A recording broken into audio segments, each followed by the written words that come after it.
Ladies and gentlemen, welcome in, CABC family. John Garcia Jr. here. Producer Kev is with us. Bama fan Dave going to join us here in just a bit. We wanted to jump on as soon as we could after the Alabama victory over Auburn. And by the way, Alabama covered like we told you Alabama would cover. And Alabama exposed the Auburn secondary like we told you Alabama would expose the Auburn secondary. We told you Auburn would have a shot to stop the Alabama running game, which for the most part it did. We didn't talk much trick plays because honestly, we probably didn't think that many would work. But congrats to Gus Malzahn for constructing a few good ones. And then the funniest one we've seen all season, throwing back to the kicker. But there's a lot to get to following this game. I think we could talk about the game. We could talk about kind of just wrapping up the regular season, 12-0, 20-point victories, all 12 games, which is one of those top 10, top 15 Nick Saban stats that we like to throw out there with the recruiting and all of that. How about that stat? 20-plus point victories in 12 of 12 games. That's about as good and as dominant as it gets in any conference, and that's what Alabama accomplished today with its 52-21 victory over the in-state rival, Iron Bowl rival Auburn Tigers. A lot to get to. I want to bring in producer Kev to share your initial thoughts, kind of just where you're sitting as this dust settles. Yeah, the first half, obviously, I wouldn't call it starting out slow as much as I would call it Auburn starting out good. I thought Auburn had a pretty good game plan going into that first half. They looked more like a traditional Auburn team. They were pounding the rock, running the ball pretty well, and then kind of the wheels fell off the bus when we came out for the second half. Obviously, the second half was a offensive performance from the Crimson Tide, led, of course, by Tua and that group of receivers. I think he had, not 100% sure, but I think he only had like 2 incompletions in the second half and accounted for, 5 total touchdowns. So Six total touchdowns. 5 passing, 1 rushing. One rushing and got a little truck stick on the rushing touchdown. With a lead blocker. We should break that play down just because of how funny it was. So, what was it, number 12, 13, one of them? 12, I think. So he had to face, what was it, Jonah Williams coming around on the reach block. Got a great piece of him. Displaced him about 8 yards or so. And then Josh Jacobs lead.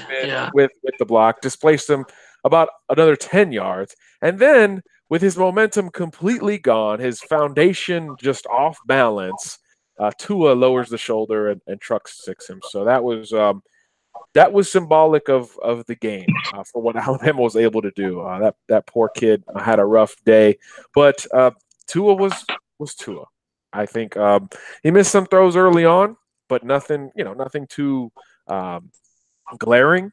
Everything was sort of righted. Didn't make the same mistake twice. I thought he moved very well in the pocket today. You talk about Tua's health and the things that you can notice when he's right.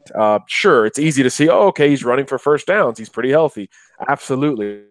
But when he was able to slide in the pocket with confidence in each direction now, which is important given where the injury was, that's when you start to see more evidence of just how healthy Tua is. It's more velocity on the throws where he needs to put velocity on them, and then obviously more touch, which is what we saw a lot of today, whether it's the Judy touchdown, the Josh Jacobs touchdown, the Devontae Smith touchdown. Touchdown Tua and the touch in Tua was evident a lot today, and I think that comes with confidence and that comes with health that he's been able to show. Remember, the back leg is power, the front leg is accuracy, and the front leg is where the knee injury occurred. You saw much more accuracy from Tua, especially deep in this game. Again, like Kev said, 25 of 32 for the game, 300 yards, 5 touchdowns, a rushing touchdown. He pretty much did whatever he wanted out there. So pick any one of those for his Heisman moment for those of you who love that conversation. Overrated. What is that? Overrated. Yeah. I don't know. But no, I mean, okay, so I want to just ask I know we gotta have some confirmation somewhere on this. Is this kid really right-handed playing quarterback Yes, that's left-handed? true. That's true. Okay. Yep. Which is why Talia is right-handed because they're all right-handed, but dad is left-handed and said, "Hey, this would be a little bit easier for me to teach the kid to play quarterback." And Galu is the primary quarterback coach. So there you go. Nice. Yeah. So That makes it even more impressive. that's more like ridiculous, right? Yeah, I mean, you got a kid that's he's right-handed, but he's playing a sport at the highest level left-handed with his non-dominant hand. Yeah. Impressive. Um, Kyler Murray have a chance at the Heisman? Very little. Yeah, I agree. I think he gets to go to New York though, so that'll be fun. He'll be there. He'll be one of the. Well, I think there's maybe four that are going to go this year. Him, Greer, Tua, Gardner Minshew.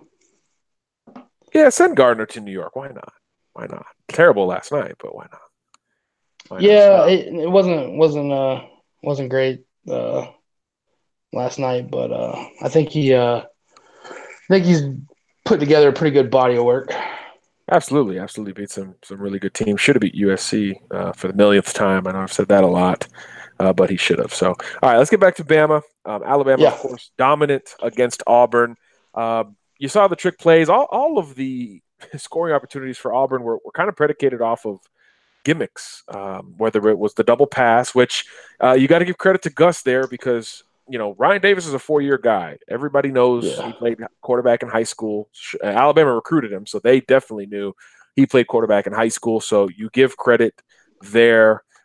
Flea flicker, double pass, the punt that Darius Slayton adjusted on and made the play, and the run after the catch against Savion Smith. You give Slayton credit for that, but I thought the gimmicks and obviously the blocked punt really gave momentum to Auburn and kind of bailed out Jarrett Stidham because he pretty much didn't play well the entire game and never really got into a rhythm. His receivers didn't help him out early at what three or four drops there at the very beginning, but Alabama deserves credit there. I thought the secondary played pretty well, particularly Xavier McKinney, Pat Surtain, Shy Carter was excellent today.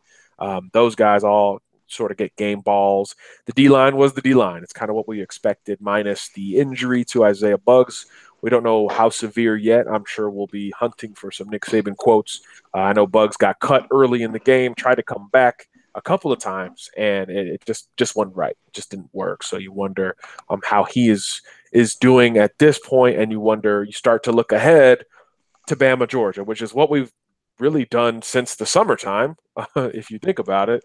Bama, Georgia Quote from in the SEC title game. Say what? I got a quote from Nick Saban on Isaiah Buggs. Has a hyperextended knee. I think he'll be okay. Yeah, because Nick's not going to give us more than that. That's cool. Hyperextended exact knee. exact quote.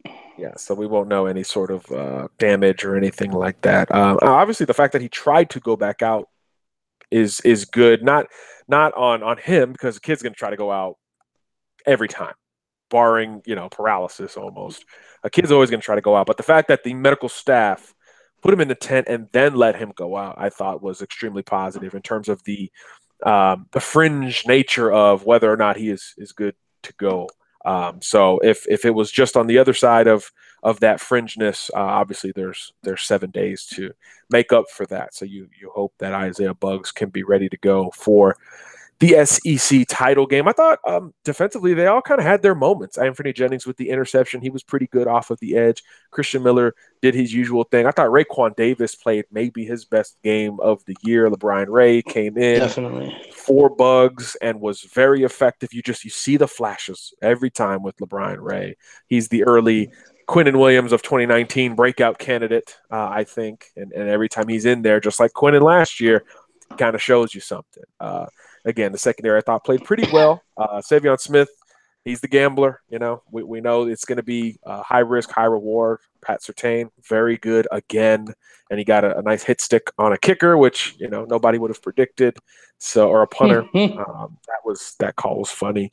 If the quarterback would have just kept it, he would have had some space, but obviously he did not. He threw it to the punter who came in motion because.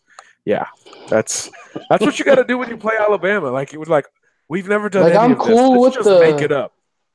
Yeah, like I said, I tweeted it out. Like I'm cool with the play call, but like you got to throw it to somebody other than the punter. Like I'm cool with that play call, like trick play, all that. Yeah, But going like for it in general. I thought, yeah, going do it. for it, showing balls, going for it, I love it. But you can't throw it to your punter short of the stick and expect a punter to make someone miss and get a first down and or fight for the extra yards and get a first down. I mean, that was a solid tackle from Surtain, but I mean, you can't expect a punter to get that first down if you throw it to him short of the sticks. Yeah, as soon as the ball was in the air, you could ask my entire family still in town from Thanksgiving. I said, "Oh, he's going to die. He's going to die." As soon as that ball, as his arm cocked back, I was like, "Oh no, about to be murder on television." That Yeah, it was was bad. bad. I actually thought that Nick was very conservative in the first half with a couple of fourth and very, very shorts that I thought he could roll the dice with to impose his will upon. But I think you see the respect he has for that Auburn front seven against the run, and then the respect he has for his former employee, Kevin Steele. That was the strength for Auburn coming in. We knew that Alabama wasn't going to be able to go crazy in the running game, and we really didn't see it. As a team, they averaged 4.7 yards a carry. Good, not great by Alabama standards. And nobody got more than 9 carries. So it was kind of a conventional, all right, put the ball into his hands kind of game. In fact, he was the third leading rusher for Alabama on just 4 carries, including the longest rush of the game for the Crimson Tide, a 21-yard scramble, which I believe was on third down, where he made somebody absolutely fall in the secondary. Didn't catch the number there, but that was something. So we're just hanging out post Iron Bowl, keeping an eye on other things. South Carolina up 7-0 against Clemson, and as soon as I say that, Clemson is down to the 1. And South Carolina thinks they have the football, but I don't think they do. So South Carolina early on over Clemson. I don't think anybody believes that will hold up, but good for the Gamecocks to get off to an early start. A quick zip around the country. Obviously, you know by now, Michigan completely dropped the ball, and Ohio State is now going to be the team that everybody is annoyed with as they talk about potentially stealing that fourth playoff spot, depending on what happens with Notre Dame and USC here this evening. Of course, Alabama wins. Georgia won. Oklahoma won last night. Michigan, the big top 6 school that kind of hadn't figured it out and dropped the ball in a major way today, as Clemson does tie it up with a short touchdown led by defensive tackle Christian Wilkins, which is still ridiculous. That package is so unfair. Ridiculous to see. Kind of like the Like tank package. there's no defense in the country that could stop that package. Yeah, I think Alabama will take its shot here soon because I expect Clemson to win this game. So, yeah, everything status quo for the most part in college football this weekend, other than Michigan losing to Ohio State. But if you go off of trends, that's what's happened every year with Jim Harbaugh at Michigan. So their dream comes to an end there. Alabama's still very much alive. We talked about the defensive players who stood out offensively. Kev, I mean, you really can go anywhere with this one. We mentioned Tua already, just ridiculous. Another Heisman type of game, not a moment, but a Heisman type of game, which is probably more important than a moment. And the receivers, the O line, where do you go with the conversation next? Because everybody, again, we said all the defensive players sort of flashed and had their moment. Well, that certainly was on the case offensively. No, I think their offensive line played very well. I think we said it the other day on our show that Auburn's only chance was that front four, and they were going to have to play the game of their life. And they played pretty well in the first half. Had some pressure on Tua at sometimes, but then in the second half, he was able to just stand back there and sling the rock all over the place. So Yeah, one total the sack, offense, one sack, what? one sack for the Yeah, Auburn Tigers today. yeah. So that needed to be the group that stepped up. They played well first half, not so well second half, and then obviously the receiving cores. I mean, it's really not fair. You can try to bracket a receiver. You can try to whatever, but then you still got to worry about the other three plus Herb Smith. I mean, That's just a what 4 or 5 headed monster that really no one's ever seen before in college football. That many weapons on the field at the same time, it's just kind of unfair. Yeah, all the Alabama wide receivers averaged at least 12.4 yards per catch today. So, yeah, See, big that's plays just all over the place for Alabama. Looks like we got Dave in the conversation. Dave, what up, man? Initial Yeah, reaction. how's it Initial going? reaction. Iron Bowl victory. I know you're loud and proud. Bama covered like we all projected. Yes, sir. Little weird in the first half with the gimmicks and the block punt and maybe conservative play calling at times from Nick and Mike Loxley. But what's your sort of gut reaction, initial thoughts following another Iron Bowl victory? Yeah, well, you mentioned it. First half was a little bit wacky. Definitely conservative at points. 3rd and 3, going for a handoff, going for the run. But hey, the second half was totally different. Offense was clicking. The big plays started to happen in the second half once offensive line settled in and Auburn didn't get the pressure that they needed. Yeah, just a great game overall. Offense, defense, solid performance. Game balls, Dave. Defensively, in particular, I think offensively you can kind of go anywhere, but defensively, who impressed you today? I'm going to give you 2 names. Raekwon Davis was all over the place. I don't think he had a See, sack, but unplanned. Look at that. he was making tackles. He was making tackles all over the field. Quinnen Williams did not dominate like his usual self. He was kept in check a good portion of the game. And then on the back end, I thought Shaheem Carter had a terrific game. I know he had like 5 dropped interceptions, but Yeah, he could have but if blown he it had wide open. hands, man, if he had hands, he would have had like 15 picks this year already. So we know he can't catch the ball, but he was all over the field making tackles and breaking up passes. So yeah, those 2 guys on defense definitely stuck out. Yeah, I thought Quinnen played well. I thought he was double teamed a Yeah, lot when I was isolated on him. So you kind of expected other guys to at least have the opportunity to make plays, and that's what we saw with Raekwon Davis, LeBron Ray. Those guys got to flash a little bit early on. I thought the linebackers were interesting, fairly good against the run, but again, it's just a little lapse every now and then, and it happened with the big play to Whitlow on the pass in the passing game, excuse me, and then again in the passing game on the other side of the field on the double pass back to Malik Miller. Again, both guys appearing to be in man coverage, abandoned responsibility. Wilson and Moses leading to the play that led to 1 touchdown and the play that clinched another touchdown. So you throw those in with the block punt and then the punt throw that Jarrett Stidham made. And it was, like you said, wacky early on with the scoring for Auburn there. So I thought the linebackers were a little inconsistent in the passing game, but overall good. Dylan Moses led the team with 9 tackles. And I thought both Moses and Wilson were effective as blitzers, as additional pass rushers. And I think that's just a part of their game that they're going to continue to lean on the rest of the way. Tosh Lupoy was pretty aggressive in this one, and he should have been because Jarrett Stidham was not very good in this game. Let me pull up the numbers here just for those who are numbers nerds. Jarrett Stidham was 13 of 30 for 127, 1 touchdown, 1 pick. And keep in mind that one of that 127, 52 was on the punt throw that he made to Darius Slayton, which I don't know if he meant to underthrow it or if he didn't have the arm strength to get the ball there. But that was, like it looked Dave like he said, threw off pretty his. he wacky. didn't have the It looked arm like he threw strength off to his get it back there. foot on that play. Back foot. That's what it looked like to me. And then, did you think that was pass interference on Slane on that one? A little push off on Smith.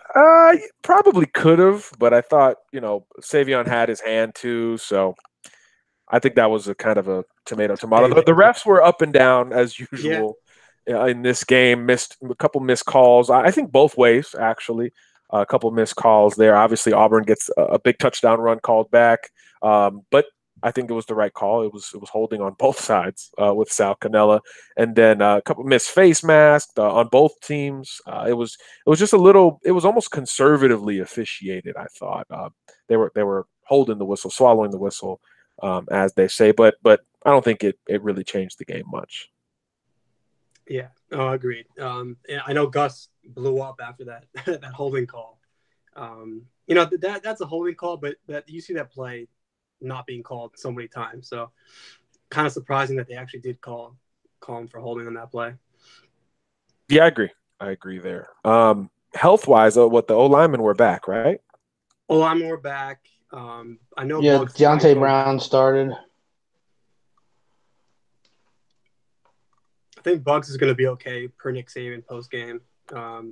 He tried coming back a couple times, and that was the hyperextended knee, and Saban said that they thought he'd be all right.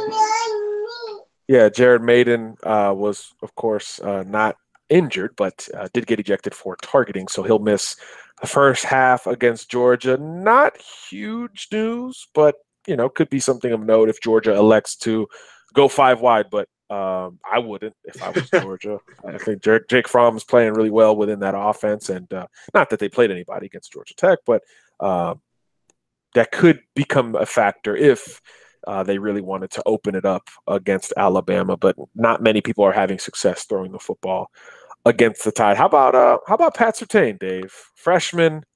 We don't even hear the kid's name anymore. Savion Smith is the guy who seems to be targeted when teams want to take a shot, not Pat. No, he was good. He made some nice tackles today, as well. Showing that physicality off. Yeah, he's been solid. They don't target him a lot. I don't see a lot of completions on him. So yeah, he's definitely holding down his side of the field. And Auburn's receivers dropped a ton of passes today. If I was him, I would be pissed. Yeah, he didn't have the best of games, but I thought his receivers let him down, especially early in the first quarter. They couldn't get anything going. So I agree. Yeah, look, like you said, Maiden went out, and you see Anderson in as in the dime package. That's not a good situation for Alabama to be in with a safety who, let's be honest, his specialty is not covering people. So, if Georgia does want to go 5 wide and you do want to open it up and get into favorable matchups, that's someplace you might want to look to. But yeah, the starters are very, very solid right now. Smith, Shy Carter's playing well. Thompson's good. McKinney. So they're all playing good football right now. So we'll see what happens with Maiden and Anderson first half. I kind of want to dig into this Georgia matchup because I think that's the most exciting thing coming out of this, other than like Dixieland Delight. What do we want to do that, or do we want to hang tight with this Auburn game a little bit more? What are some points we do need to get across, if any? And we'll cycle back. I'm sure we'll get some Q&A in with the audience, but I'm really excited to kind of get to Georgia at this point because I think it's going to be fun. Yeah, let's do it. Let's do Georgia. We can always come back to this game. All right, and right on cue, Jackie White says early call Bama by 17 next week. You got to think that Georgia is now going to say, hey, they're gonna run the ball regardless, right? And wouldn't you with Swift and Holyfield and that offensive line that's kind of built for running the football? That would be the game plan regardless of opponent. But I think Auburn had some success today against Alabama when they did double team Quinton Williams after Bugs was injured, which is kind of an unusual storm, but it's something that might be able to be duplicated by Georgia. So I would think that the Bulldogs will try to run the ball because it just not only is that a potential advantage that Auburn might have exposed some tonight, but you got to keep the ball away from Tua. You got to slow the game down, shorten the possessions, and get everything as relaxed and methodical as possible. Because I thought in the moments where it was sort of pressure, Auburn would score and Bama would come right back every single time. So you got to keep it out of Alabama's hands as much as possible with methodical drives. Auburn used special teams plays, gimmicky plays to create big plays, and that made it quick striking drives, which gave the ball right back to Alabama. So that momentum swing went back and forth like that. And I don't think Georgia's built for that. But on top of that, their running game is still their foundation, although Jake Fromm has been very good. Shout out to Lane Kiffin's evaluations, huh? Jake Fromm, Tua Tagovailoa in a couple of months span for Alabama back in the day. That's pretty good stuff from the Lane train. So Dave, yeah, just kind of your first thoughts on on Georgia, Alabama. Again, because I always begin my evaluation of picking a winner with the offense Bama will face, because it's about getting to 30 points, because we know Bama's probably going to get there. Auburn couldn't get there today. They couldn't barely get to 20 without gimmicks. Can Georgia get to that 30-point mark, which is kind of what we feel like is going to be needed to beat Bama this year? Yeah, honestly, I think it's going to be a similar type of a game. Auburn, Georgia. I think Georgia's going to keep it relatively close in the first half. They're going to try to play a possession game, slow the game down as much as possible, limit the big plays that Tua can beat them with deep, and so they'll play. They learned their lesson. They're going to have two safeties back. They're going to slow down the game as much as possible, but I think it's going to be a blowout come fourth quarter. I think it's going to be a 20-point Bama win. Not ready for a prediction right now, but I don't think Georgia gets to 30, and Alabama is definitely going to get their points this game. So we'll see. I don't think it's a good matchup for the Georgia defense. They don't have the pass rush, and they don't have the secondary to really stay with these receivers. Yeah, that's the thing. It's like Kev was saying earlier. You can't bracket anyone. You can't. I mean, Jalen Waddle is your fifth receiving option. Think about that. He's your fifth receiving option, and he catches an over route and outruns a guy who was a junior Olympian to the corner in Noah Igbinoghene. That for a second. Not only does he outrun him and beat him to the corner, he doesn't get touched by Noah, who's going to be an NFL corner one day. Just think about that for a second. That's your fifth passing option, excluding Tua running, excluding the running backs, excluding the screen game, which I thought was really good by Mike Locksley today, by the way. Variety of screens, diverse plays to play wide today, and playing wide on the other side, I thought hurt Alabama. Auburn was able to seal a few times there. Story for another time, but think about your fifth option having that type of ability. Everybody ahead of him, Irv Smith can make plays one-on-one, certainly, and you're never going to bracket him. And then we all know about those top three receivers who each scored long touchdowns today. Henry Ruggs with the ridiculous catch, Jerry Jeudy with a 7-on-7 like over-the-shoulder reception and run on Tua's prettiest throw of the night. And then Smitty, right? Tua to Smitty again. Great moves that he makes there in the open field, which I believe was also against Igbinoghene, which was kind of a tough day for him. But how do you defend this Alabama passing attack within the secondary? Obviously, we all know get pressure on Tua. You got to get him off his spot and all of that. But how do you go about it in the secondary? Does Georgia have those horses, Kev? Georgia's secondary, I think, has a better chance than Auburn's secondary did, but I still don't think that Georgia. I still don't think they have it. I don't think they have enough of it to stop the passing game. I think that they have a better defense right now than Auburn does. I would have not have said that before, but I think that as of right now, Georgia's defense is playing better football. So I think it'll be a better matchup, but I still don't think it's. I don't think there's enough there to stop the Alabama offense. Yeah, that Georgia secondary lost a lot of experience last year. Dave, I know DeAndre Baker gets a lot of love, but is it kind of just him? Does he mask of the secondary? Is he that good? He's good. I think he'll be a top round pick this coming draft. But I think Alabama, if you look at any of the receivers, I think they would be able to have some success against him, separating. I don't think you'll be able to shut them down all game one-on-one. But I think the real weakness for Georgia is going to come when their safeties are going to have to make tackles in the open field. You saw what Waddle did. You saw what Jeudy does on a game-by-game basis. I think it's going to be a lot of fun for the Alabama receivers Saturday in Atlanta. So, yeah, I think it's going to be indoors. Don't you think Georgia wishes they can just open that dome up and some rain would fall, some snow maybe, just something so out Alabama of whack. Can bring their helicopters to dry the field off? Yeah, they would there's some crimson and white choppers coming in here. That was about as ridiculous a thing I've ever seen. The fact that there's multiple helicopters hovering over the field to dry it off, like, what are we doing right now? Like, For 2 hours, right? yeah, I mean, for well before the game, 2 of them just hovering, drying that bad boy off. Like, Unbelievable. that's something I've never seen. I was just like waiting for the viral clip of like them just clipping each other and Iron Bowl canceled. Just, You got that cynical mind, bro. I know, bro. Don't. It's all right. Yeah, a couple comments coming in about LSU because of course LSU won that game pretty handily.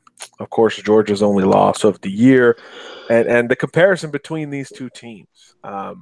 Where does that begin? I thought I guess I'll start. I thought I thought that was a bit of a fluke from LSU. It was kind of fluky. DeAndre Swift wasn't 100%, and they really shut down the running game. Or they didn't shut down the running game, excuse me. And Georgia went away from it. It was all kind of at the same time. I think the stars kind of aligned for LSU there. Jake Fromm didn't play his best, and now he is. It seems like these last couple of games, he's turned it up so much that the whole Justin Fields conversation has just magically disappeared. There's really that thread is not there, at least right now. It'll pop up the moment Georgia's season is over, I'm sure of it, but it is not being discussed a ton right now, even though Fields came in and had a nice game against UMass.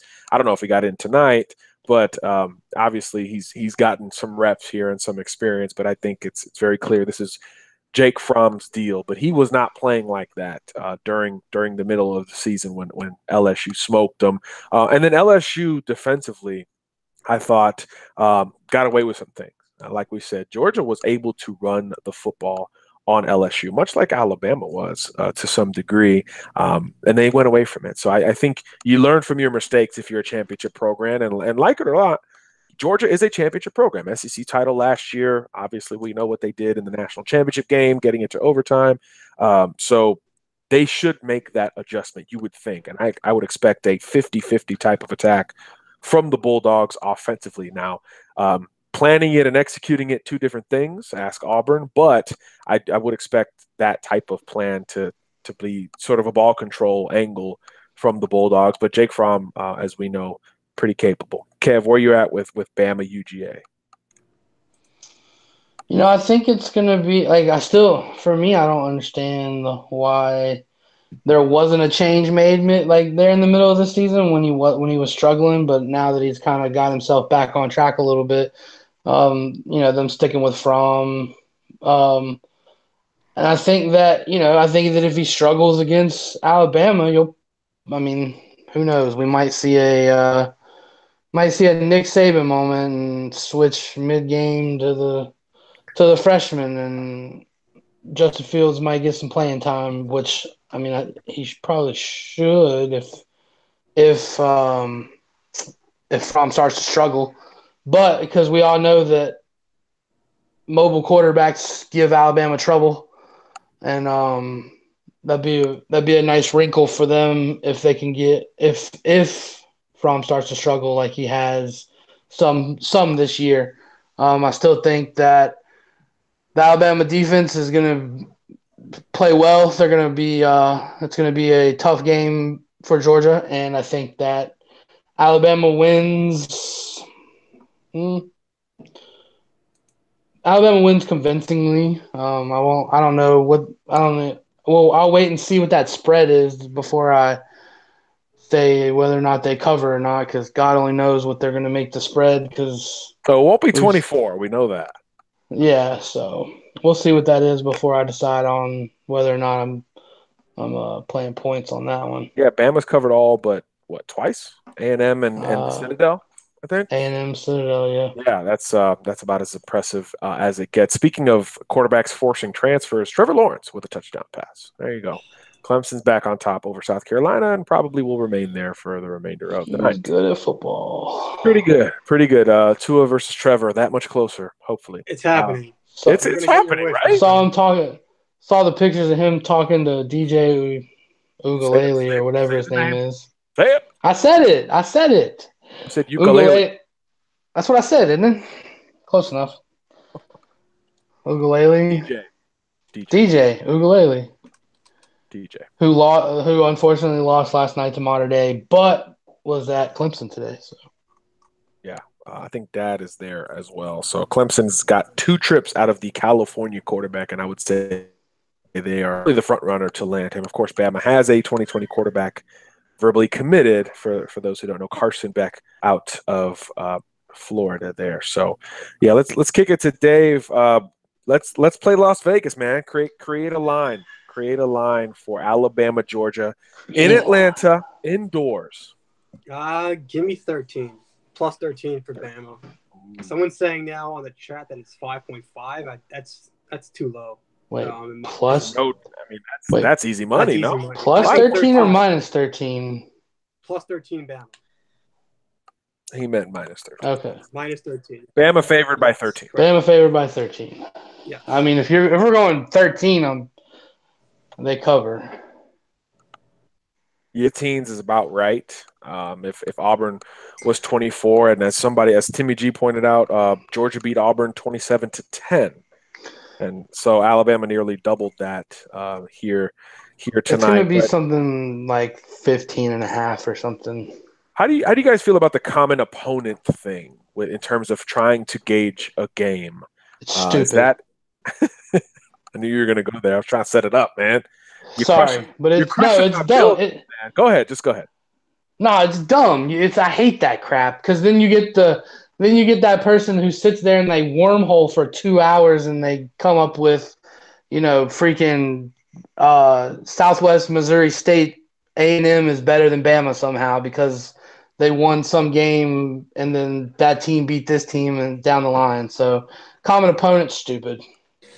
I agree. I mean, common opponent is stupid to figure out a line or even to see like who's going to win the game and by how much. But when you want to like look at a unit, let's say how LSU was able to run the ball against Georgia's defense, I think you could say Alabama's going to be able to have the same kind of success. So like if you want to look at it as a unit by unit basis, I think that could be a little bit more comparable, right? When you want to compare, hey, they were able to have success. This is a weakness. This is a strength of Alabama. They have a good offensive line. Georgia's defensive line isn't that great. So if you want to do comps like that, I think it could be useful. Yeah, I'm okay. I'm okay with the position specific because that's not really there's not gonna be a whole lot of change in that game to game. But I gotta pull up that Georgia LSU box score because I'm getting crap for it right now in the chat. The LSU box score? LSU Georgia box score. Oh, it was fluky, man. Georgia got away from the running game. Tried to lean on Jake Fromm, who was 16 of 34. It didn't work, and it didn't work. Yeah, I mean that was LSU. Let's see now. Let's see. LSU. Joe Burrow was 15 of 30, so both quarterbacks were pretty average during this game. 0 TD, 0 interceptions for Burrow. But LSU did run for 275 yards in the game. Yeah, I mean. Yeah. For Georgia, Elijah Holyfield averaged 8 yards a carry. DeAndre Swift averaged 6 yards a carry, and they only combined for 19 carries, which is pretty big. Yeah, how does that happen? How does that happen? Get out of here. Pretty big failure. And that's what I remember. That's what my memory went to from that game. Georgia was right in the thick of it and then just stopped running the ball. Which, again, if we know LSU has a strength, you start with secondary. Grant Delpit, All-American potential. Greedy Williams probably will be an All-American. Christian Fulton, I saw in the last week, is getting more and more buzz as an elite guy, although I think he's a bit overrated at this point. But he's not terrible. That's the point. So if you begin that conversation, that's where it starts at LSU with that secondary. Up front, good players, not great players. We know Devin White is a great linebacker, and that's sort of it. So even just on the hoof, the running game seems to be something you would want to do, especially when you're Georgia with those running backs, with that offensive line, and that kind of we want to be built like Bama mentality that seems to be happening over there in Athens. I remember watching that game saying, why in the world is UGA not running the football more? I think in the third quarter, it was like 16-9. LSU was up. So it's not like it was a huge deficit or anything like that. And then LSU went on to score 17 points in the fourth quarter. So at that point, yeah, you got to start throwing. But before that, it was pretty much a one possession type game. all the way through, and Georgia tried to get cute, much like they did in the national championship game, by the way. Remember, Jake Fromm bailed Bama out a little bit there. People forget about that, but that happened. Also, can we just respect the fact that Joe Burrow had 66 rushing yards and 2 touchdowns in that game? Right, and again, fluky. He had a 59-yard touchdown run in the game. Really? Exactly. I mean, really? That's the definition of fluky. I don't know. Yeah. I don't know. It's bad. It's terrible. I mean, I'm just saying. It was obviously you give LSU credit. Nobody's saying that LSU's a bad team. Heck, they're still in the top 10. I saw the top 10 pop up in the game today, and I was like, oh, look at LSU at number 7. How about that? That's what I thought. Like LSU's going to move up at least one spot, so good for them. Yeah, they would be almost on the verge of being in an expanded playoff. Right, and I'm not saying that they're a fluky team. I thought that win had fluky elements like a Joe Burrow 60-yard touchdown run and a team that is having running success abandoning such in a one-score game. That's all. That's all I'm saying. By the way, shout out to Les Miles. Rock Chalk. Rock Chalk Jayhawk, son. Do you think how long into the interview process did Les have to learn Rock Chalk Jayhawk? Did he learn that the day before the interview with Kansas? Did he already know it? What's the over under there? Because I'm thinking Les might not have known the whole Kansas culture before that interview. I don't know. I guess he was in the Big 12, right? Oklahoma State, maybe? Can't remember. I'm getting old. Anyway, bad joke. So, yeah, Les Miles, Kansas, if you hadn't found out by now. South Carolina moving the ball a little bit here at this point. Interesting with that Clemson defense. If you want to play the common opponent game, South Carolina is 6-4 this year. Not very good. But moving the ball and looking to tie it against the Tigers at this point with Alabama native, kind of, Jake Bentley, who throws an incompletion. I'm not going to do commentary on here. Kev, I was asking Les Miles, when did he learn that Rock Chalk Jayhawk was the Kansas war cry or battle cry? Hopefully before the interview. Day before the interview? Day before? Hopefully sometime before. Yeah. Kansas Big 12 champion 2 years. 2 years? 2 years. Okay, because, I mean, any defense would work there. I mean, that West Virginia-Oklahoma game was – what was that? Is that football? Is that what we want? Is that what the fans want? 59 to a million? Dave, is that what you want as a fan? Yes, sir. You know it. That's what you want. That's what you want. It's awful. That's what you want there. How about Jalen Hurts' efficiency? 1 for 1 for like 90 yards. Love it. What do you think, Dave? Does he stay? Does he go? Throw. That was a beautiful throw. It's an easy throw. Wait, hold on. 7:56 p.m. November 24th. Dave compliments Jalen Hurts throwing the ball. Oh, there you go. Mark it down. This might be Write it down. Might be the last one we get ever. So let's enjoy that. Write it down. Let's enjoy that. Kamala says the AD at Kansas is Les's homeboy. So good. Hey, either way, not, it's a great get. It's a great gift for Kansas. Either way, Rock Chalk Jayhawk. Let's go, Les Miles. I just wish he was back in the SEC, but you know. Yeah, well. Again, I still don't think anybody gets fired this year. I'm telling you, he's gonna win the Big 12. He'll be back. He'll be back. He'll be coaching Vandy or something like. He'll be back. He'll take over for beat Tennessee today. Wait. Yeah, so Derek Mason's safe for another. Derek Mason's safe for another year. He beat Tennessee. He's won 3 in a row against Tennessee. I know. He's gonna keep his job for a couple years if he keeps doing that. Yeah, still who should be in the hot seat in the SEC? Archie. Dan Mullen. Dan Mullen. Dan Mullen. Chad Morris, my God. Arkansas. They're bad, huh? They're bad. They're like really bad. I think Matt Luke at Ole Miss, man. People are going to be like, "Oh, scholarships, da da da." I mean, they have guys. That offense was supposed to be there, and it just disappeared. Did Bama break Ole Miss like on accident? Matt Luke should never have been hired at Ole Miss to begin with. Well, it's a different story. Who else? That was a courtesy gone bad right there. He should have never been hired. I mean, their defense had nobody all season, but their offense has been bad. Their offense was supposed to be great. Yeah, And then they don't help themselves by like rolling out a land shark as their freaking mascot, talking about defense, and then you get shoved up your pooper every game. I mean, that's just like you can't do that. You can't like if for someone to claim land shark because I mean land shark for me goes to any given Sunday and my man Lawrence Taylor melting people's faces off, and then like now you got freaking Ole Miss claiming land shark looking like Swiss cheese playing defense. Like, just not okay with that. He opened for the Cowboys Redskins game the other day on That's Willie Thanksgiving, Beeman.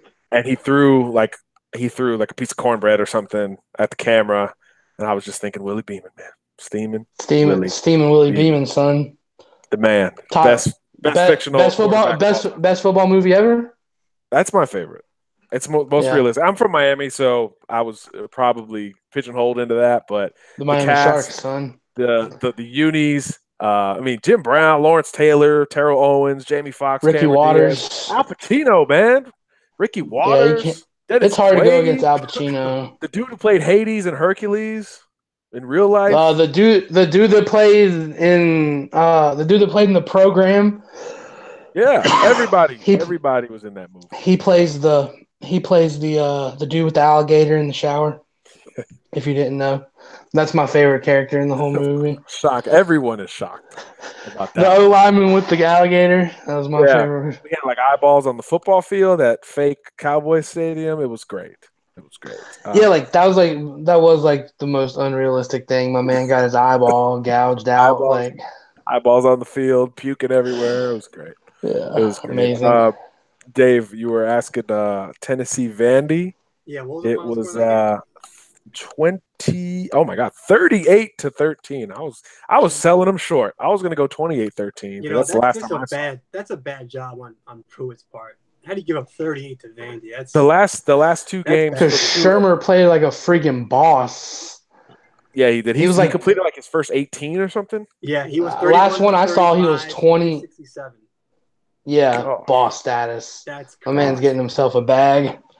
Look at the last three games here for Tennessee really quick. So Pruitt and company, they go beat Kentucky, right? Remember that? 24-7. They got to 5-5, and people were like, screw making a bowl. We're going to have a winning freaking season in Knoxville. Nope. And Missouri comes to town and blasts them 50-17. Speaking of quarterbacks finishing strong.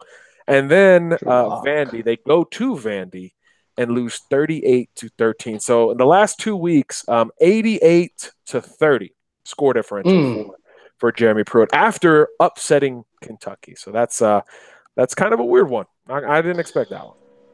Yeah, that looks bad for Kentucky. Yes, it does. You can't have expectations at Kentucky. They fall apart there. What do you say, Dave? Kentucky's up 21-7 on Louisville, second quarter in a boring game. Yeah, Louisville plays FBS ball now. FCS hey, fluky LSU down 7-0, Jimbo. Nice. What? What we say? Did I say something? What? Some people think cucumbers taste better pickled. Exactly. 62 points for Ohio State. And South Carolina's driving again on Clemson. 4th and goal, Clemson too. 62 points on the best defense in the country. Yeah, that Michigan defense, not so much there. Yeah, what happened there? The whole country was going off on how Michigan has a chance against Alabama, their defense. What just happened? I mean, yeah, I don't know. Have a field day against those guys. Let's be honest. I think Urban went a whole game without a migraine. I mean, should Haskins go to New York? Because probably. I still think Will Grish should go over him. What about Minshew? Minshew or Haskins? Minshew's got the cooler facial hair. Yeah. Yeah, he did more with less, right? Yeah. Yeah. Talking about Washington State versus Ohio State.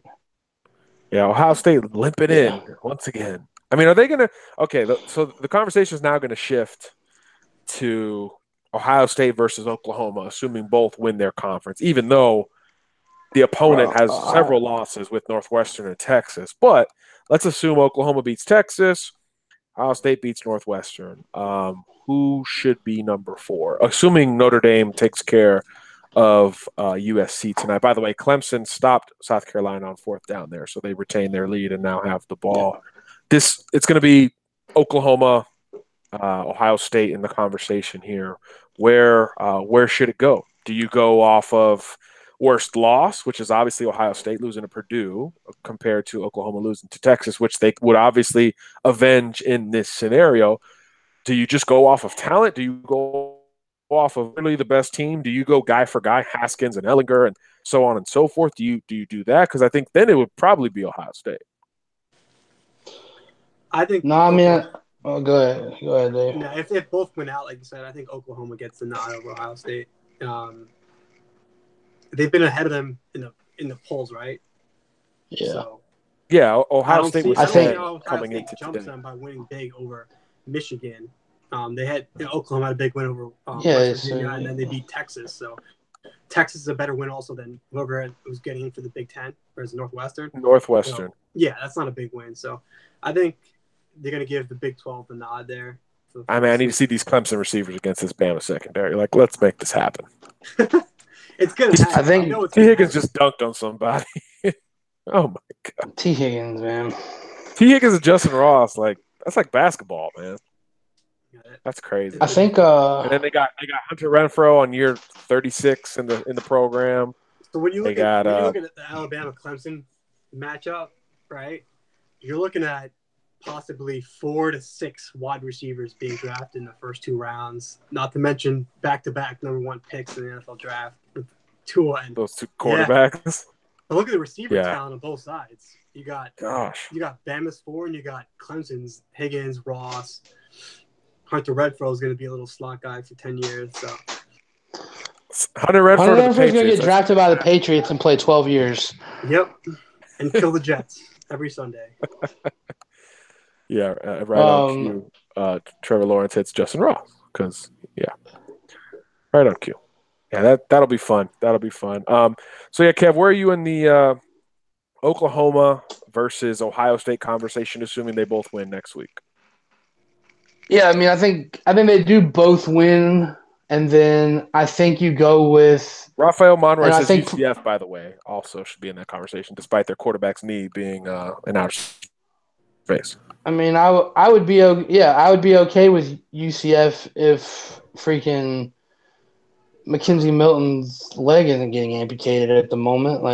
But no, I think that Purdue keeps Ohio State out of the playoff. I mean, they got killed too. It wasn't even a close. Yeah, it wasn't even close. I mean, I think that game keeps them out. I mean, can you really say that loss is better than the loss to Texas? Texas is a better. That was a 1-score game.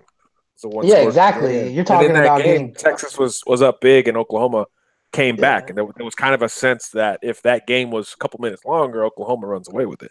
The Purdue loss from Ohio State, 49-20, in case you needed that reminder, and then they got dominated. Dominated all game, and if you want to play the whole close win game as well, 40-28 against TCU, which turned out to not be very good. 1 point over Penn State. Indiana was up on them. Nebraska, only a 5-point win against them. 1 point win over Maryland before the dismantling. Hot dumpster fire. Today. And even in that dismantling, you did allow 39 points. For what you're talking wins over teams that looked good on paper but turned out to be hot dumpster fire in Penn State and Maryland and the Big Ten has been overrated all season. I mean, coming in, everyone thought the Big Ten was going to be one of the best conferences, and they really underperformed. So did we. Yeah. Penn State dropped the ball. Michigan State dropped the ball. Wisconsin very much dropped the ball. Rutgers almost beat Michigan State today. They were up 3 late in the fourth quarter in Michigan State. So, they dropped Rutgers, the ball. Son. Wisconsin was terrible all season. What happened to Wisconsin? Overrated, man. I mean, they had everybody back, man. Yeah, but they beat up on bad teams last year.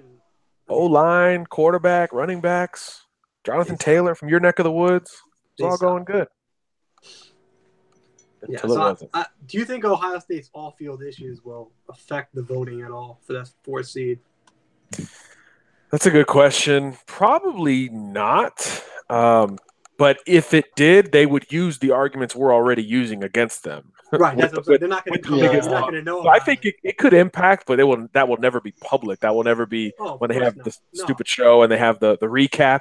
Oh, so what went into this versus that? Oh, well, we think Zach Smith is a piece of garbage and Urban Meyer enabled him. So in that light, Oklahoma gets the nod. They would never. They'll never come out and say that. But in their minds, will they do anything that? They that's what people wanted. They wanted humans doing this, right? Not the computers. So you have to almost consider. So can you sit there and can you 100% say that member A isn't thinking, God, that off the field stuff is really bad for Ohio State? Maybe I'm not going to vote for them because of that. And nah, it's a human. You're going to take human elements into it. I feel like that, I feel like it could hurt them a little bit. Yeah. Not saying that it should hurt them, but I mean, you're talking about you're having humans decide now instead of a computer. So, right. That's what everybody wanted. All right. So quick question. Both of them lose. Who gets in? Oh God. So Texas beats Oklahoma. Northwestern beats Ohio State. Dave, I got to look up some stuff. You want to know who gets in? You want to get who gets in? I'll tell you who's going to get in. Georgia's going to get in. See, and Georgia. Georgia's going to get in, and they'll be the 4th seed. And you get Bama, UCF, Georgia, part 2. round 1. No. Move Georgia to 3, and give me Bama, UCF, round 1. Notre Dame doesn't get in? I don't know.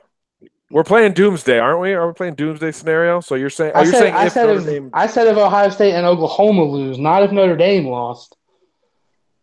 Oh, well. Yeah. Yeah. So assuming Clemson wins tonight and next week. So you only get one spot, not 2. So you're saying Bama beats Georgia in the SEC title game? Georgia, yeah, Bama. Okay, Bama beats Georgia. Notre Dame beats USC, and then the Ohio States lose. All right. So Bama 1, Clemson 2. Notre Dame 3. Who gets the 4th spot? UCF. Thank you. I would love that. But then UCF, they have a built-in argument already. They're probably already saying it. UCF gets to defend their national title. Let's go. I would love to see UCF in there. I don't think it's happening. The rankings right now, obviously Michigan 4, they're out. Georgia's 5th, Oklahoma, LSU, Washington State, UCF. So yeah. So there you go. It's got so if you're looking at rankings or losses, let's see, Georgia would have 2, Oklahoma would have 2, LSU has 2, UCF would have none. So you got a point there. Yeah. Can they jump? The question is, can they jump those other schools if they lose? But they're all 2-loss schools at that point versus them. So you're assuming obviously that they win their conference next week. And UCF wins the AAC. Who are they playing? I want to put them in. Are they playing Houston? Yeah, Houston beat Memphis. Oh no, they played Memphis. Oh, they played Memphis. Memphis. Yeah. Memphis blew out Houston. Yeah, so there's your win right there. They'll beat. That was a close game earlier in the year, wasn't it? 31-30. UCF won that one. If you put UCF in now, and obviously Bama's going to destroy them. Let's be honest. Bama's going to destroy them semifinals. No big deal. You come in next year and the year after that, I don't want to hear any arguments how an undefeated non-Power 5 conference team can get into the playoffs because but they're going to have a built-in argument with the kid hurt. That you know what? That's garbage. You know that. I agree, but they're going to have that argument. Yeah, UCF will argue that point all day. I mean, you saw how hard they argued for national. Oh my God! Toss to Christian Wilkins touchdown. Or they tossed it to him. Power toss, double tight end, I formation to Christian Williams. How could you not like Dabo? Come on. Nobody in the country stops that. I don't care who you Power toss Christian Wilkins in a 1 touchdown game. Huevos. Dabo Sweeney. Power toss. No one's power toss. Christian. That's Dabo Sweeney's like, oh, I need a DT. I need an athletic defensive tackle. Let me run this toss to Christian Wilkins. that scores in the NFL. Like, he's a good athlete, man. yeah, that's literally. Who was the lead blocker? I'm waiting for the replay because the refs threw a flag or something here. Who was the lead blocker? Got a dead ball in sportsmanlike conduct on Clemson. Which who cares? I hope who it's cares? on. I'm taking that penalty. Yeah, he's jogging off the field like kind of ashamed a little bit. Touchdown stands, of course, and it was on Christian Wilkins. He probably said something. Yeah, I would have been saying a lot of things. Can I get the replay, ESPN? I'm about to manually replay. Yep. Hold on. Give me a second. What is happening in the LSU game? Apparently, Joe Burrow is running all over A&M. Okay, so now it's not a fluke. Now Joe Burrow's a dual threat. Sorry, Vanilla Vic in the house. My bad. Vanilla Vic, son. Vanilla Vic. All right, we have I formation. Oh my God, is it Dexter Lawrence at fullback? It's got to be. Yeah, please tell me it is. Double tight, I formation, one receiver out wide, power toss, Dexter Lawrence, kick out and pancake of the edge rusher. 22 personnel with 2 defensive linemen in the backfield is. I don't know why they flagged him there at the back of the end zone. I don't know what he did. He must have said something like you said, Dave, because they all mobbed him. We have a Joe Burrow is sneaky fast comment. Oh my God, yes. No, he's a good athlete. I'm not gonna lie, but no, I know, but just the fact that sneaky.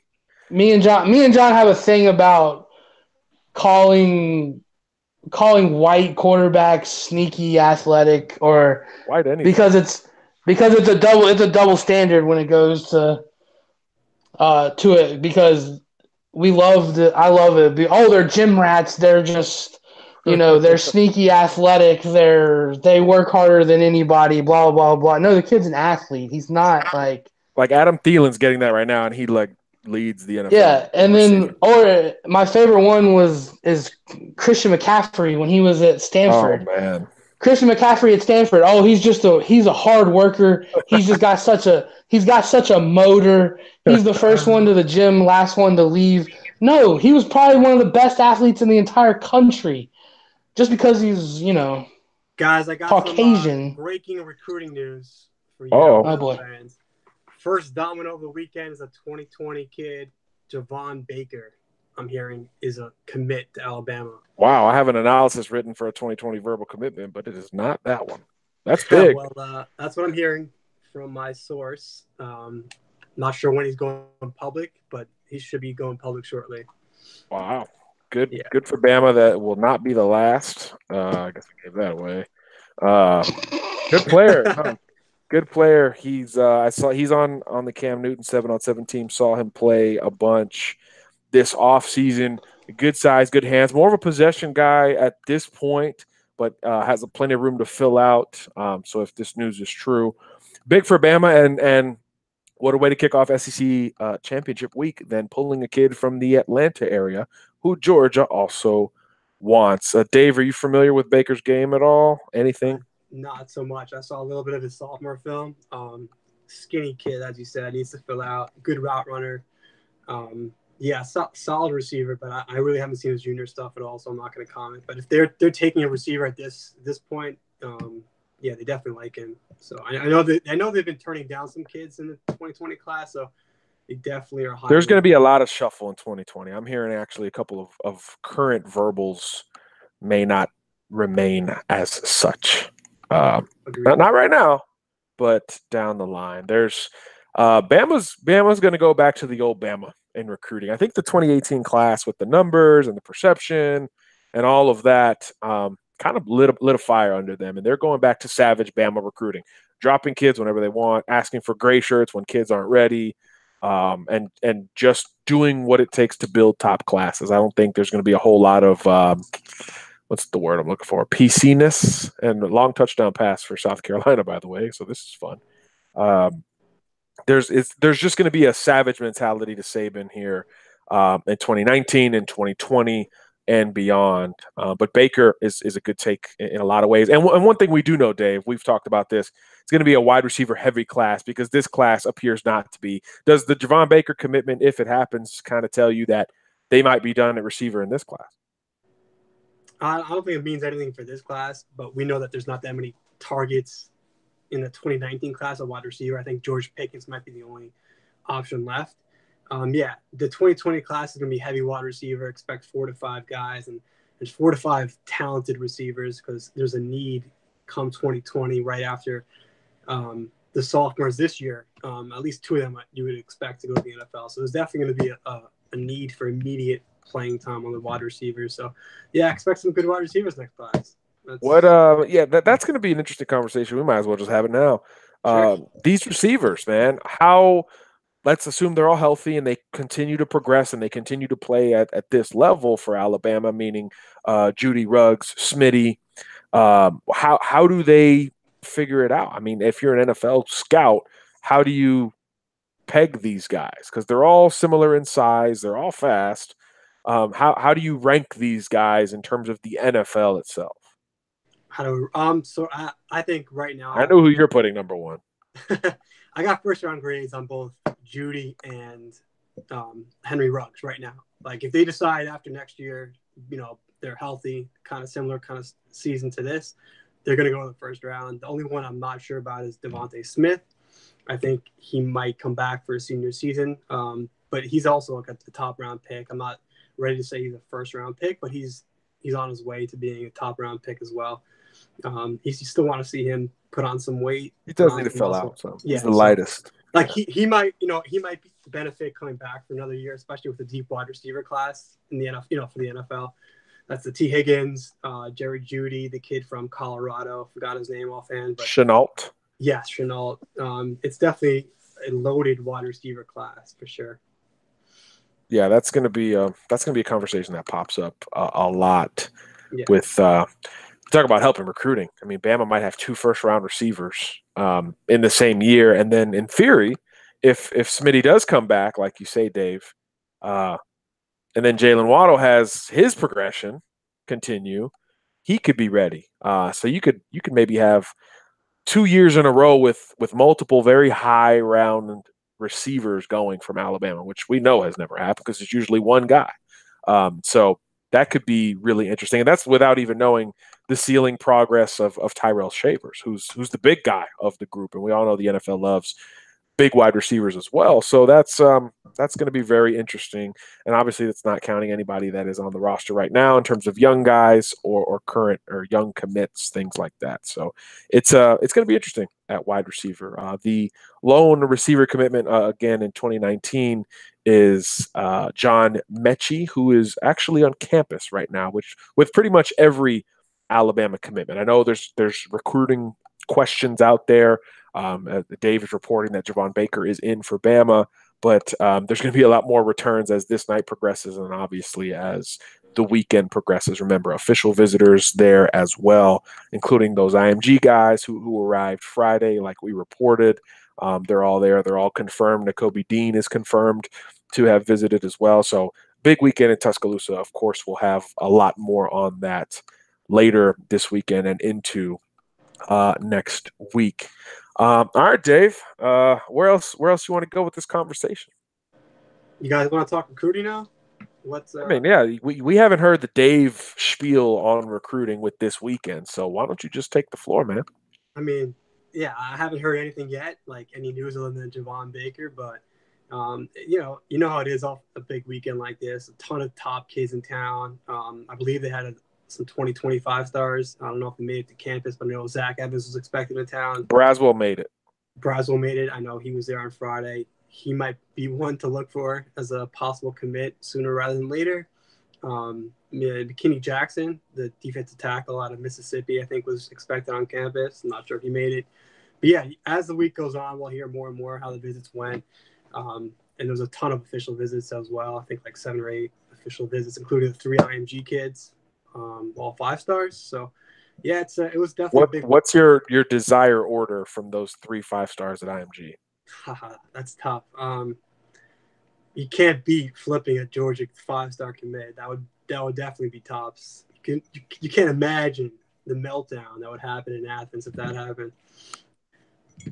If Nolan Smith flipped, you don't think that would send off a? Oh, it would be. That's the final straw with these that UGA. That would been something else. With these UGA 5-stars, Hazelwood Bolts, Emory Bolts, and he's kind of the last stronghold. Now, UGA got a commitment today, and their class is still going to be very, very good. They've got Trevon Walker committed, the other 5-star. I don't think he's really in danger of going anywhere unless Duke wants him to play basketball. Then he might dip. But other than that, who did Georgia get today? 5-stars have been kind of weird. By the way, 7-0 USC over Notre Dame as we speak. So this day could get a little bit more interesting. So it just shows you more just how impressive Alabama is to take care of everybody on the schedule and do so by 20-plus points for all of them. Here comes the Trevor Lawrence's sneaky fast tweets as he runs for about 30 yards. It's just crazy to think that they are the only team to do that since Yale in the 1800s, Dave. Is this the best Bama team ever? Let me know.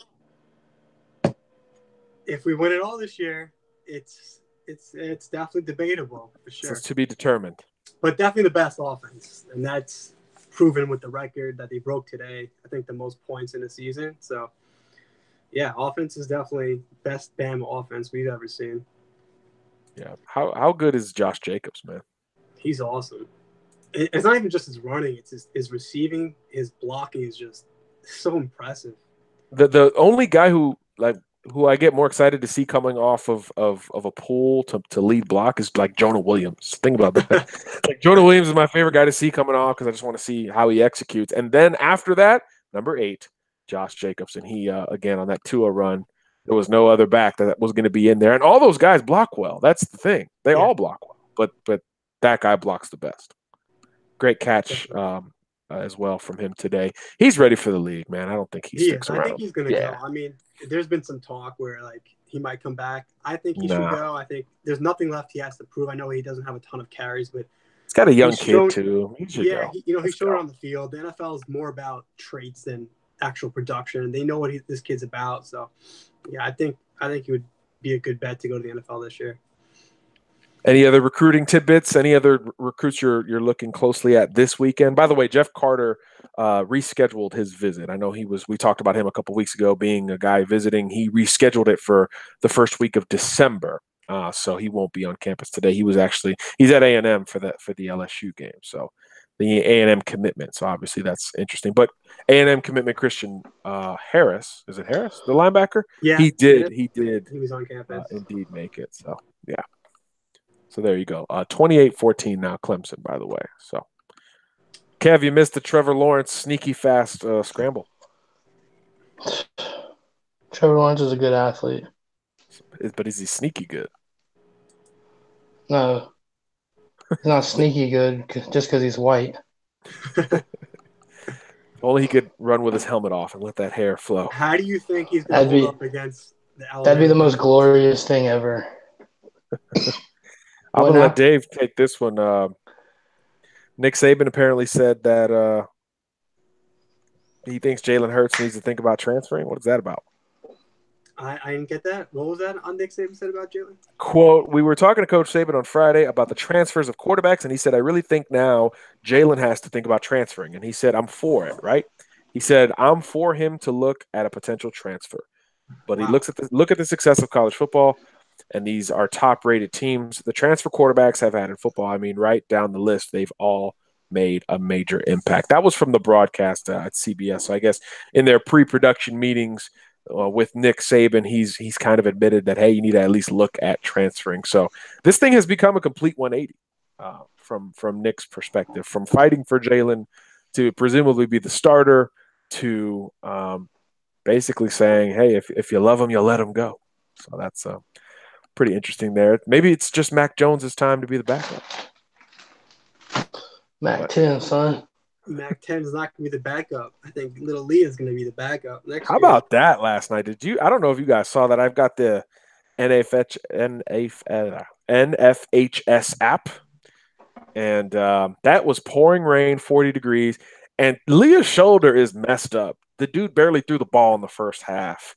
In the second half, they're down 2 scores with 6 minutes to go against Hoover in the rain, and he brings them back, and they go to state. Just pretty crazy. Another bomb from Bentley, by the way, another touchdown for South Carolina. This Clemson defense, what we said all year. I mean, they're good up front, but they don't have the same guys in the back seven, and they are getting torched by Opelika High School legend Jake Bentley. Who, what does he have? Like 250 yards already in the first? I mean, his last 2 passes are like at least 180. It's ridiculous. Yeah. So. Yeah. Debo Samuel's got 4 catches for 100 yards already. That drive was 1 play, 75 yards. This is like I think Bama Clemson is going to be a high scoring game. Oof, I think both teams will drive up and down the field. The Clemson defense is great up front, but man, if you could slow those guys down, they have some vulnerabilities. 100%. Jake Bentley bombing. Jake Bentley, but where was this all season from him, right? Say what? Jake Bentley all season. I was looking for like this kind of performance out of him with those receivers. Yeah, Debo Samuel and Brian Edwards. Yeah. 2 NFL dudes, and I thought he would have a really good season. He's having that kind of game tonight. Their defense has to stop sneaky fast Trevor, though. So we'll see. All right, guys. Well, is there any parting thoughts here? Anybody? Oh my God! Somebody just said Jalen Hurts to Kansas with Les. Kamala, you're a VIP member now. Love it. Make it happen. Bright blue, Jalen, Les, eating grass together, cutting up.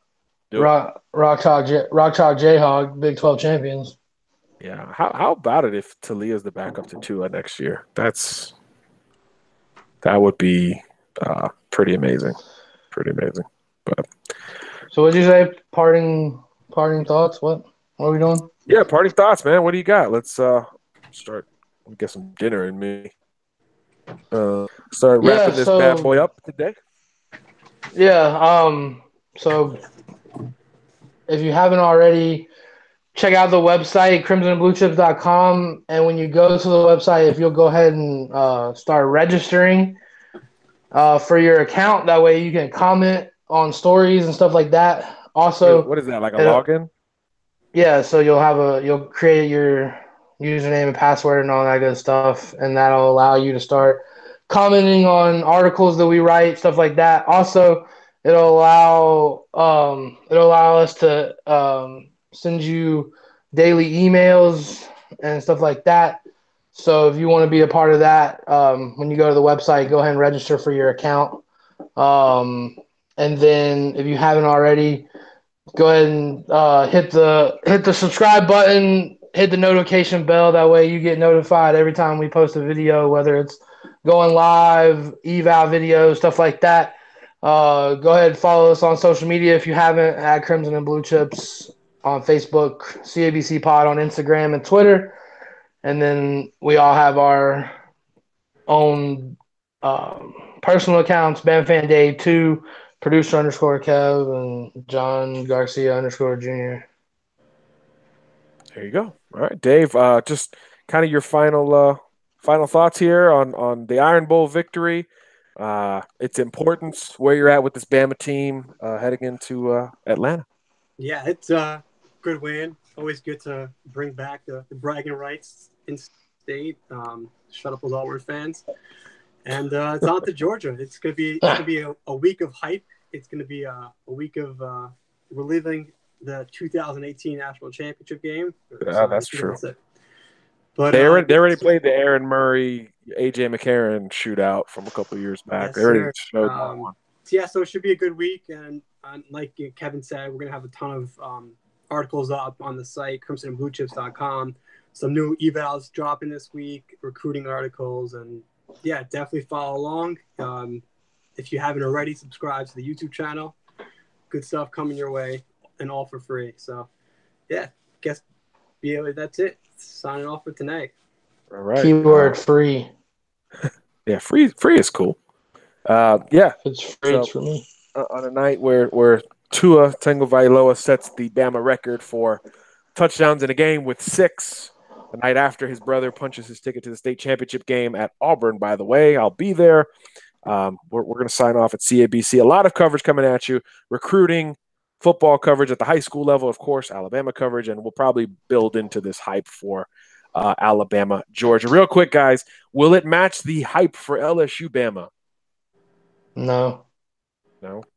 Dave? I don't think so. You got Oh, 2 weeks should versus it? you got 2 weeks versus 1 week, so that right there. Yeah, I think the kills bye it. week builds into it. I'm with you. All right. It's going to wrap us up today. Thanks so much for hanging out, chatting it up. It's always cool and humbling to see you guys chop it up in the group discussion there. That's what it's there for, not just for us. So you guys are building your own rapport with other guys there, and it's really cool to see. So we'll wrap it up today. Again, much more content coming at you for producer Kev, Bama fan Dave. I'm John Garcia Jr. God bless.